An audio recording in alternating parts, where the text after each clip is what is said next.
Magandang gabi po sa ating lahat. At sa gabi pong ito, tayo po ay sama-sama na mag-aral ng salita ng Panginoon. At ito ay makikita natin sa aklat ng Genesis. At dito, pag-aaralan natin yung naging istorya ng buhay ni Joseph.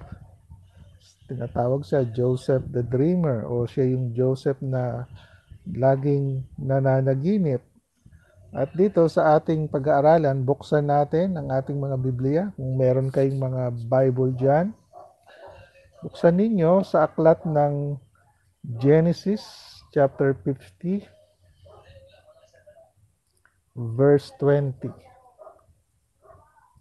Genesis 50,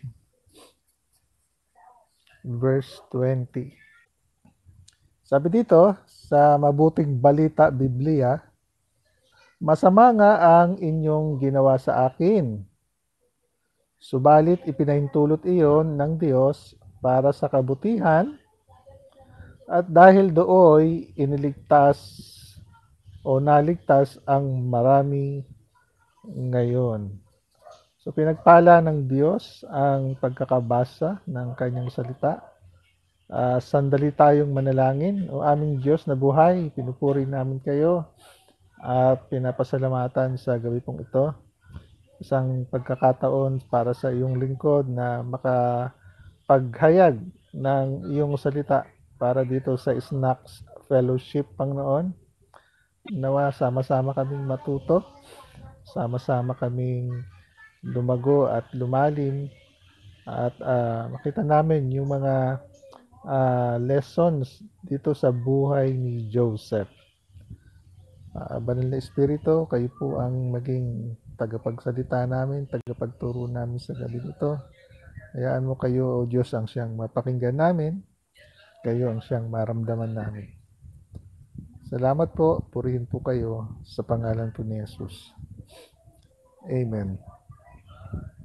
Dito sa Genesis chapter 50, ito yung last chapter no, ng Genesis na kung saan itong si Joseph ay namamaalam na sa kanyang mga kapatid. Pero bago yon, tingnan natin yung mga pinagdaanan ni Joseph. Ang pamagat ng ating pag-aaralan ngayon sa gabi pong ito ay binigyan ko ng title na From Broken to Whole. From broken to whole. Mula sa pagkawasak tungo sa pagkabuo. Mga wasak, mga basag, mga sira, pero binuo ng Diyos.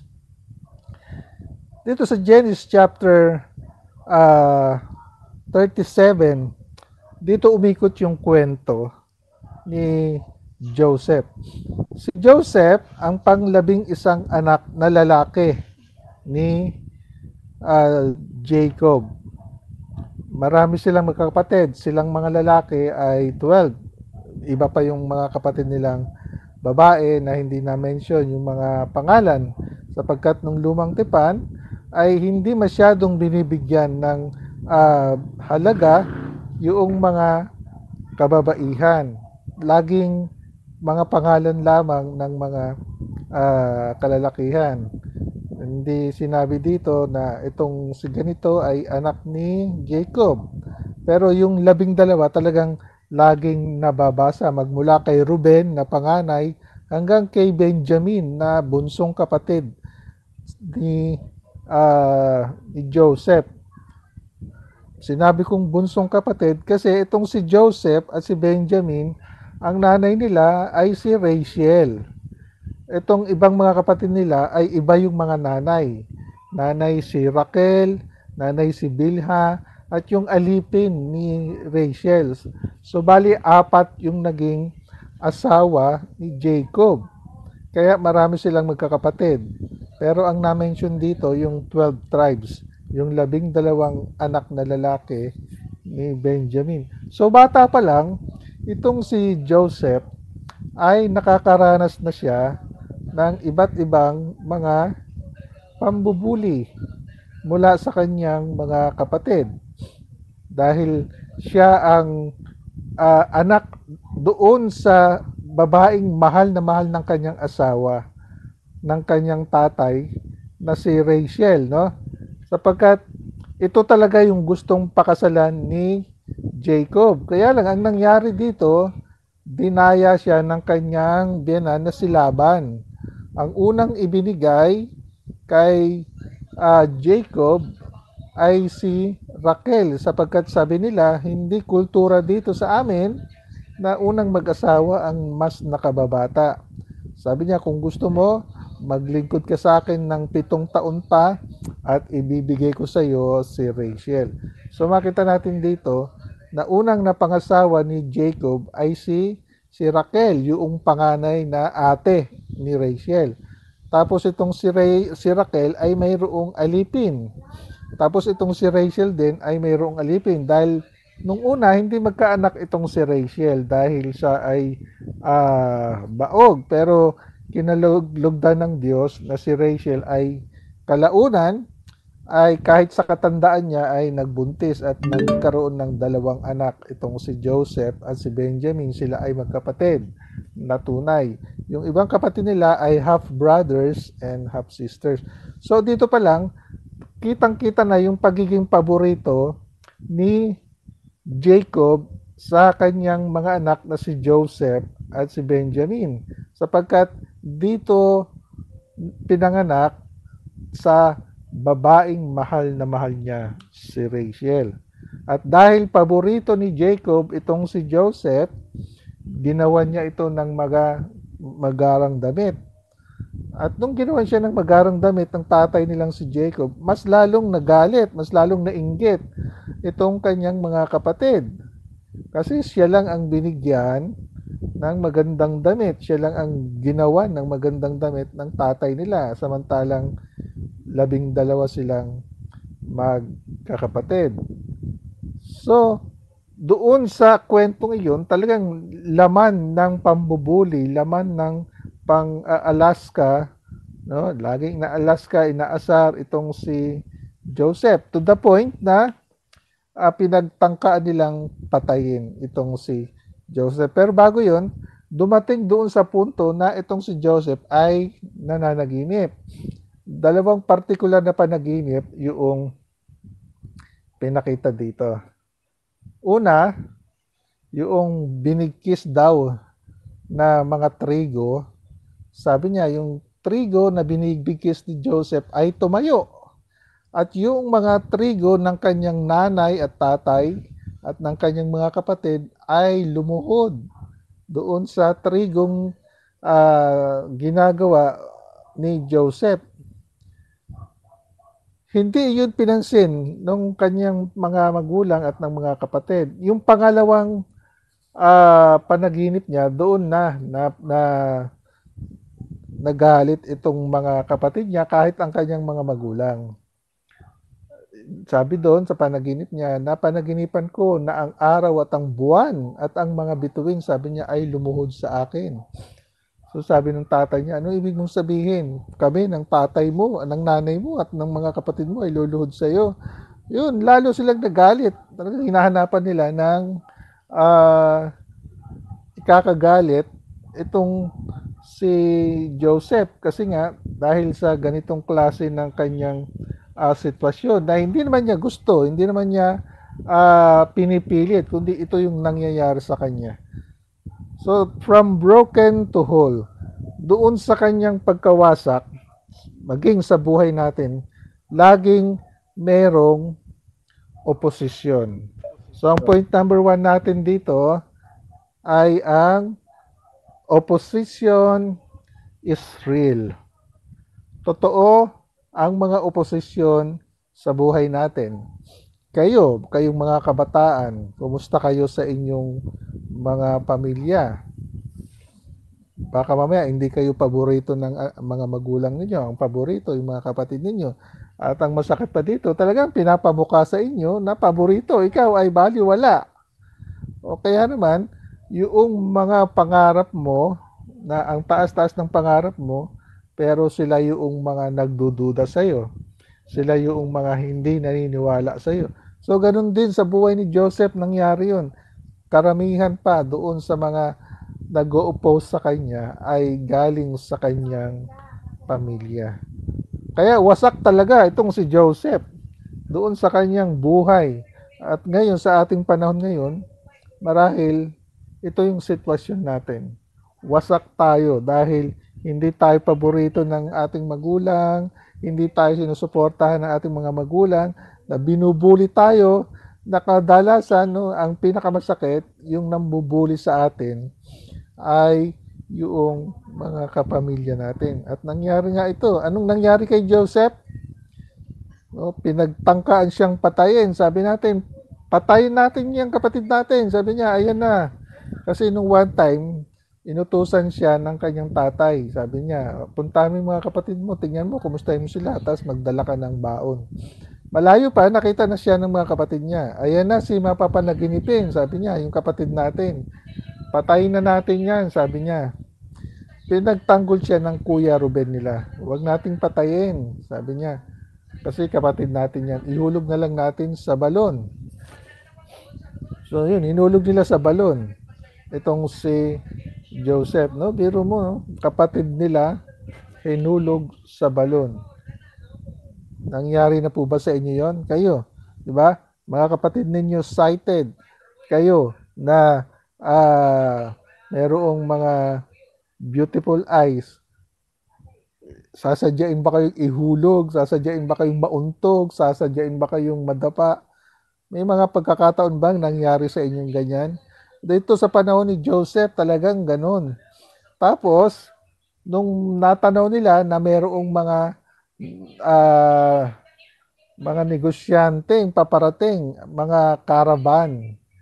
At sabi nila, ibenta na lang natin ito, kapatid natin, nang makinabang naman tayo sa kanya. Wala tayong mapapala kung papatayin natin siya. So, nangyari yun, wala si Ruben, yung panganay. Ang ginawa nila, binenta nila sa mga Ismaelita, itong kapatid nila na si Joseph, binenta nila para gawing alipin. Binenta siya sa 30 silver coins. No? Ganun, pinagbentahan siya sa halagang 30,000 pirasong pilak. So, yun lang yung halaga ng buhay ni Joseph para sa kanila. At ang masama dito, pinalabas nila kasi kinuha niya yung damit ni Joseph na maganda na ginawa ng tatay nila. Dilagyan nila ng mga dugo, winasak-wasak nila para kunyari nilapa ng mabangis na hayop. At dinala nila yung sa tatay nila. So nagkaisa sila. Sabi nila, kaninong damit ito? Kilala nyo ba ito? Sabi nila sa tatay nilang si Jacob, oo, kilala ko yan. Damit yan ng anak kong si Joseph. Sabi niya, nakita namin ito, ganyan, luray-luray na. So isa sa pinakamasakit na pangyayari sa buhay ni Joseph, yung sabihin sa tatay niya na siya ay namatay na. No? Namatay na. Nasabihan ba kayo ng magulang ninyo, ibang tao, sana namatay ka na lang eh. Malas ka sa pamilya namin eh. Pabigat ka lang. Ganito yung nangyari kay Joseph. Talagang sobrang broken, sobrang basag, sobrang wasak itong si Joseph doon sa mga pinagdaanan niya sa kanyang pamilya. At sana ako'y dumadalangin na wala sa inyo yung dumadanas ng ganitong klaseng oposisyon sa pamilya na nagdudulot para sa atin na tayo ay mawasak. No? So yun, from broken to whole, ang ating unang puntos, yung opposition is real. Sa buhay ni Joseph at sa buhay natin ngayon, hanggang ngayon, talagang maraming nag-o-oppose sa atin. Wala kang mararating. Ganyan ka lang. Di ba? Na imbis na yung pamilya natin ang siyang unang susuporta sa atin. Sila pa yung nagmamaliit sa atin. Sila pa yung mga nagda-down sa atin.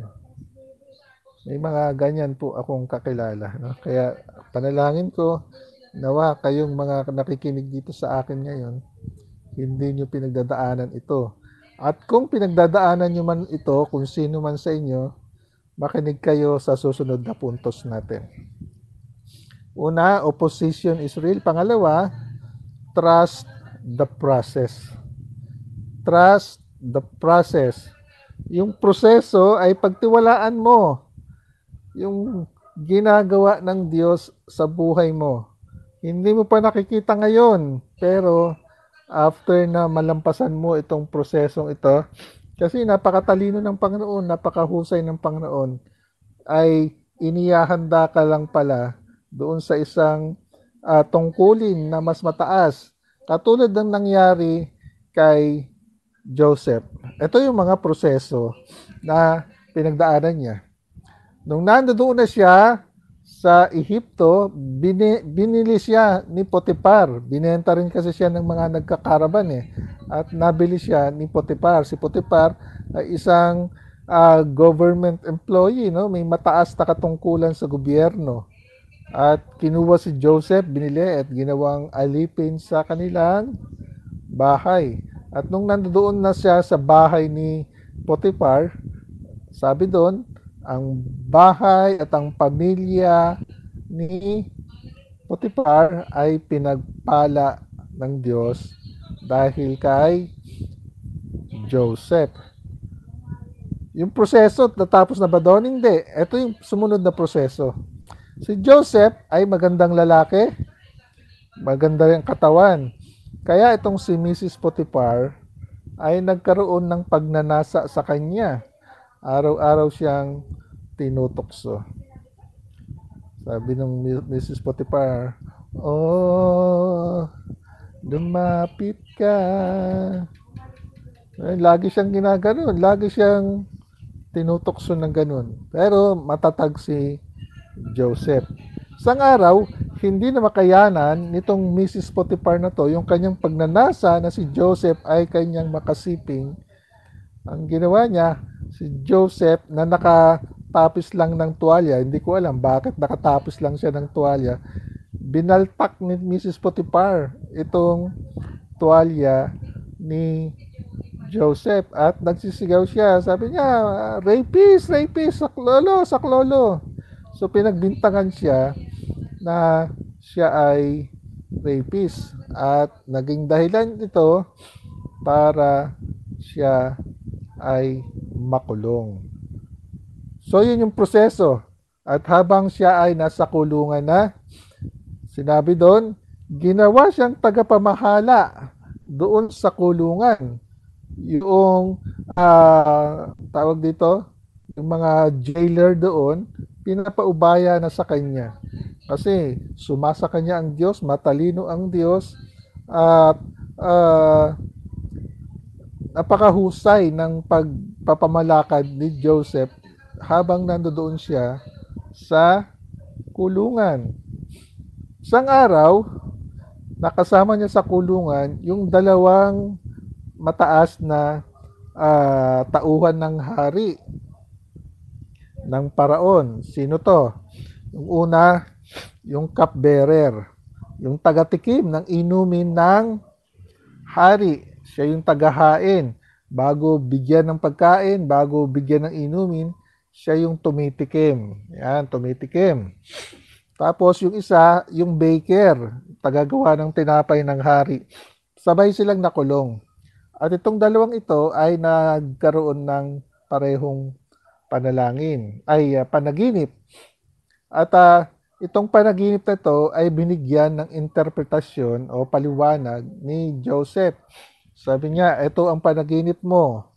Sa ikatlong araw, sabi niya doon sa cupbearer, ipapatawag ka ng hari at ibabalik ka sa pwesto. At kapag ikaw ay nasa balik na sa pwesto, sabi ni Joseph, alalahanin mo naman ako. Baka naman, sabi niya, baka naman, alalahanin mo ako, banggitin mong pangalan ko sa paraon. Pangalawa, itong si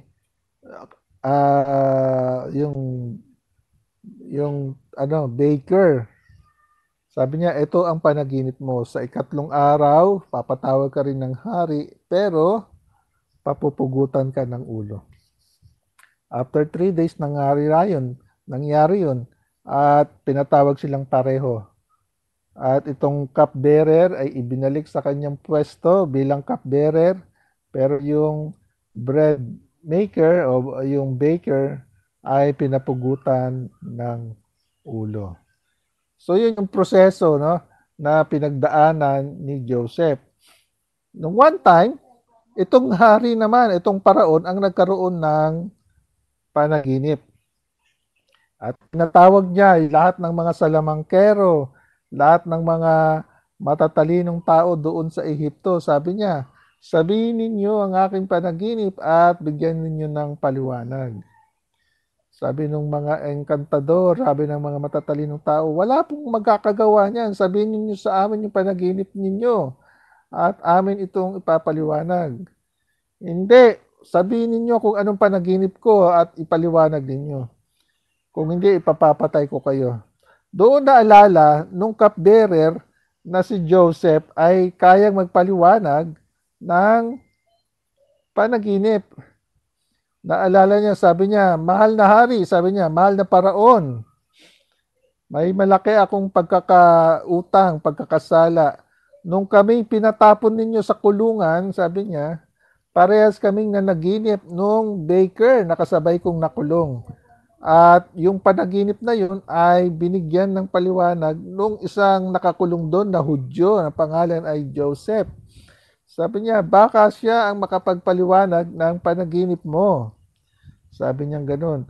Ganun ba? O sige, ipatawag niyo si Joseph. So, nung pinatawag si Joseph, ganyan, mahal na hari, sabi niya, Diyos lang, sabi nung hari pala, sabihin mo sa akin kung ano ang panaginip ko at ipaliwanag mo. Sabi ni Joseph, bigyan niyo po ako ng panahon, sabi niya, ang Diyos lang ang nagbibigay ng karunungan para maunawaan ang kahulugan ng mga panaginip. So, ang nangyaring yon, binigyan ng karunungan ng Diyos at ipinakita kung ano yung panaginip at ano yung kanyang kahulugan. So, dahil dito, na ipaliwanag ni Joseph yung panaginip. Sabi niya, 2 beses ang nangyaring panaginip ninyo, ibig sabihin, malapit ng maganap. Kaya ganito ang gawin ninyo, humanap kayo ng matalinong tao na siyang mamamahala sa lahat ng mga itatanim ngayon kasi 7 taong magkakaroon ng kasaganaan at 7 taon magkakaroon ng matinding taggutom. Kaya habang yung panahon ng kasaganaan, ipaipon ninyo sa buong Ehipto, magpatayo kayo ng mga malalaking kamalig, ilagay doon lahat ng mga aanihin. Sabi ng paraon, bakit pa ako hahanap ng iba? Samantalang nandyan ka na, kinikilusan ka ng Diyos. Sabi niya, ang kapangyarihan, ang karunungan ng Diyos ay nasa iyo. So, bakit pa kami hahanap ng iba? Ikaw na ang gagawin kong taga-pamahala. So, makita po natin dito, mga kaibigan, yung proseso na pinagdaanan ni Joseph ay handa pala, paghahanda doon sa ibibigay ng Diyos na posisyon sa kanya. Ibibigay na napakalaking pagpapala sa buhay ni Joseph. Kaya sabi ko sa kanya, ay sabi po sa gabing ito, sa puntong number 2 natin, trust the process. Hindi natin nabasa dito sa aklat na ito ng mga Genesis mula chapter 37 hanggang chapter 50 na nagmokmok si Joseph, nagreklamo si Joseph. Hindi, tiwala siya doon sa proseso ng Diyos. Lahat ng mga ginagawa niya ng buong husay, ginagawa niya ng buong galing. Nung siya ay nasa bahay ni Potiphar, ginagawa niya ng maayos yung kanyang trabaho, kaya naman pinagpala ng Diyos yung bahay ni Potiphar at ang kanyang pamilya. Nung nandun siya sa kulungan, naglingkod siya ng maayos doon sa kulungan, kaya nga siya yung ginawang tagapamahala na Wala nang ginagawa yung bantay doon sa kulungan kasi tiwala siya doon sa kakayanan ni Joseph. So lahat ng ito ay paghahanda pala ng Diyos doon sa isang malaking gampanin na gagawin ni Joseph. Hindi lang sa mga Israelita, hindi lang sa Ehipto, kundi sa maraming bansa at maraming mga tao na ililigtas niya. From broken to whole. So makita natin dito, basag na basag si Joseph nung una, no? Dahil yung pamilya niya ang muusik sa kanya, ang pamilya niya ang nambubuli sa kanya. Pangalawa, pinagtiwalaan ni Joseph yung proseso ng Diyos na yung mga nangyayari sa buhay niya ay paghahanda ng Diyos sa isang mas malaking gampanin. Tayo po, mga kapatid, mga kasama, God can use our testings into testimony. Gagamitin ng Diyos yung mga pagsubok sa buhay natin sa isang magandang patotoo sa mga kapwa natin. Kaya anuman yung pinagdadaanan natin ngayon, mga kapatid, pagtiwalaan natin yung karunungan ng Diyos dito sa prosesong pinagdadaanan natin. At dito sa prosesong ito, pag napagdaanan natin ng maayos, ito po yung point number 3 natin. At ito po yung huli.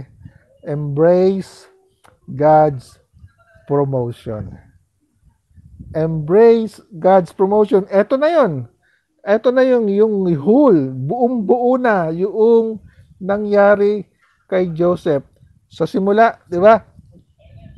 From broken. Sabi niya, you intended it to harm me. Sabi niya, intention ninyo, sabi na ako ay gawa ng masama. Yun, basag na basag siya.